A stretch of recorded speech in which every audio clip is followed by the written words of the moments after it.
Le football français, un championnat de renom, des centres de formation réputés et surtout une équipe nationale qui en 1998 fit rêver le monde avec son fameux Black Blanc Beurre.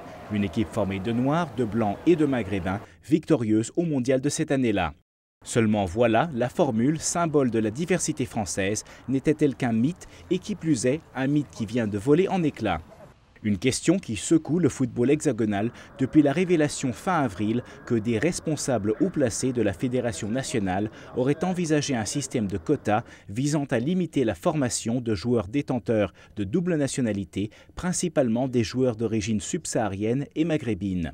L'élément principal de la polémique, c'est l'enregistrement début novembre d'une conversation entre plusieurs cadres de la fédération, y compris Laurent Blanc, le sélectionneur national. Au départ, la conversation se focalise sur le nombre croissant de joueurs binationaux admis dans les centres de formation de la fédération. En d'autres termes, dans quelle mesure la France doit-elle continuer de former de jeunes joueurs susceptibles de porter les couleurs d'autres sélections nationales sur le terrain ?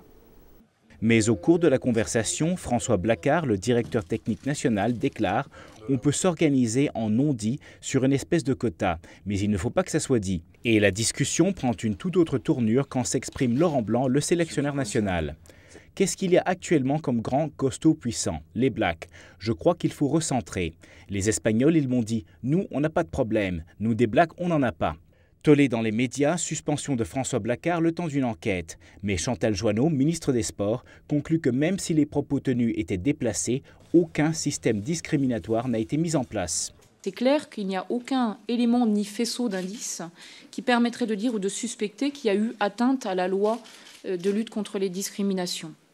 Dans ce club amateur parisien à forte proportion noire et maghrébine, on dédramatise. Dans les instances, c'est souvent des vieux monsieur. Et quand je remarque, monsieur, nous, on ne sait pas d'où ils arrivent. Peut-être je ne dis pas qu'ils sont incompétents ou quoi que ce soit. Je dis juste que c'est vrai que c'est pas du tout, ça reflète pas du tout la diversité qu'on peut voir sur un match de foot, en tout cas dans ce département notamment. Mais Laurent Dubois, historien et spécialiste du football français, pense que ceux qui s'en prennent à cette diversité posent un faux problème. En fait, ce qu'il faut se demander, c'est pourquoi en France, le sport, l'équipe de football, c'est une des seules institutions où on voit vraiment une grande représentation de personnes d'origine différente. C'est ça, en fait, la question qu'il faut se poser, je pense. Laurent Blanc, qui a depuis désavoué ses propos, a reçu le soutien de plusieurs de ses anciens coéquipiers de 1998. Et un sondage révèle que la grande majorité des Français souhaitent son maintien à la tête de la sélection. Robert Daguillard, La Voix de l'Amérique à Washington.